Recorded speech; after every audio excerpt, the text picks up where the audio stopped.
Hello and welcome back to the channel. My name is Krashy, and today I want to do a little bit of a discussion talking about the current state of the jungle and the jungle meta. So all of this is really kind of been spurred upon me, and it's been kind of sitting in my mind, based on the recent kind of like competitive games and just like the last week or so of playing the game, but also coming from the patch notes that we got last night. So if you guys don't know, we actually did get some official patch notes for the update that is going to be coming out tomorrow on the 4th, and yeah, there's a lot of stuff in there, and it really got my mind going in terms of the jungle and some of the problems that I think that the jungle has. Now, I have a couple of thoughts on it, but I want to explain my position first, and then I'll bring you guys my couple of ideas, or just give you the information on what I think is currently wrong with the jungle. So first and foremost, my biggest issue with the jungle really stemmed from the strength of Cinderace jungle. I just was not a huge fan of it. I didn't really enjoy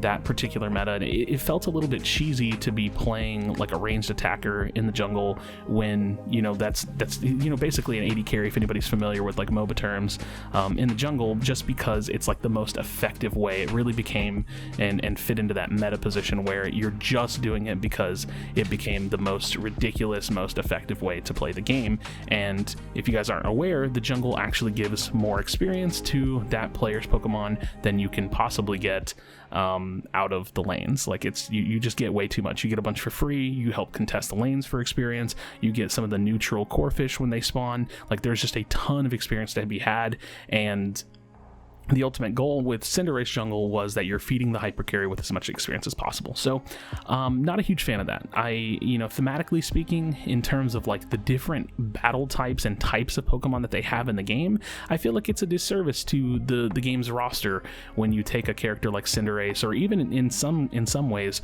a character like Greninja, and you throw him into the jungle. Now, Greninja gets a kind of a pass because he's like got that kind of like melee hybrid thing going on, so it makes a little bit more sense. He's got the stealth, and he can be a little bit more assassin-like, but overall the general sentiment remains. Taking a ranged attacker and putting it in the jungle is just something I'm not a huge fan of, and I've been thinking about it a lot. Now, first and foremost, at that point, I think that's something that I definitely want to get some opinions on, so definitely drop a comment. Let me know if that's something that you're comfortable with, if it's cheesy to you like it is to me, or if it doesn't really matter, I guess. So I've been thinking, how do we solve this potential issue anyways, because the main issue is that Cinderace is just way overtuned. We're going to get some balance changes, so hopefully that'll be good, but that is the core issue, right? Cinderace is just way overtuned. Putting him in the jungle, getting all that extra experience, puts him in hyper carry mode, and then it just becomes the meta because he's just so incredibly strong.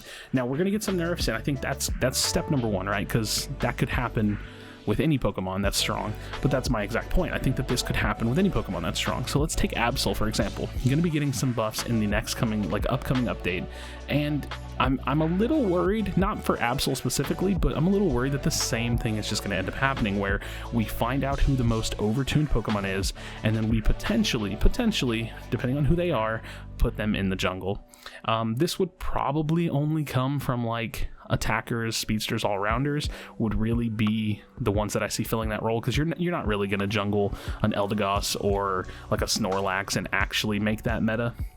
But it's more or less the sentiment of like, whichever damage dealer in the game is the most overtuned, that's who we throw in jungle. And I'm not necessarily a huge fan of that unless it really feels like that battle type of Pokemon deserves to be in jungle, like a speedster or an all-arounder. So a couple of ideas I had, sorry that it took me so long to get there.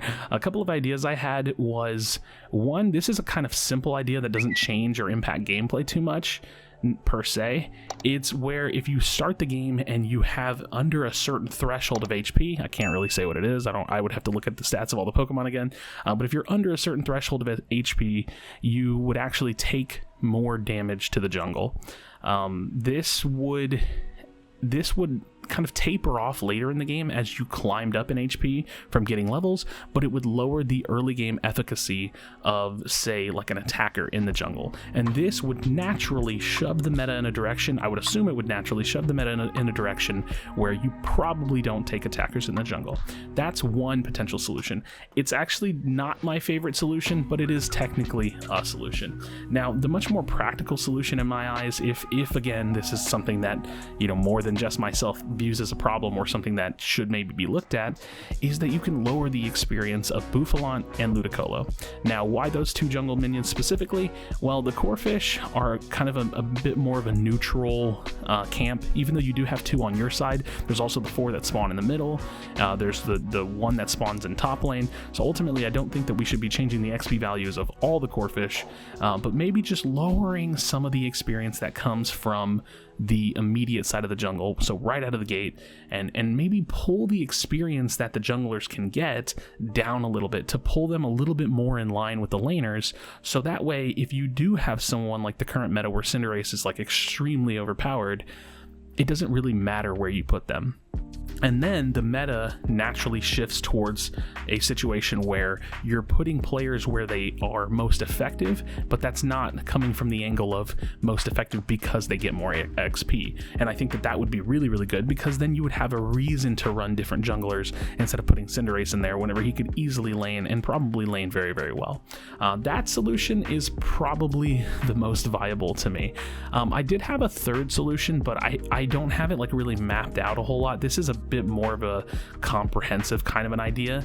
The third potential solution could be that you build a passive for each battle type of Pokemon. So the passive for, let's say, all-arounders could be that they take reduced damage to wild Pokemon and they have increased movement speed out of combat or something.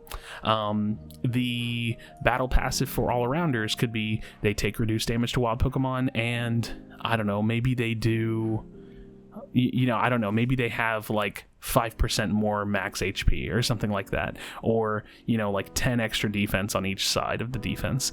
Maybe the passive for defenders could be that they take 5 to 10% reduced CC duration.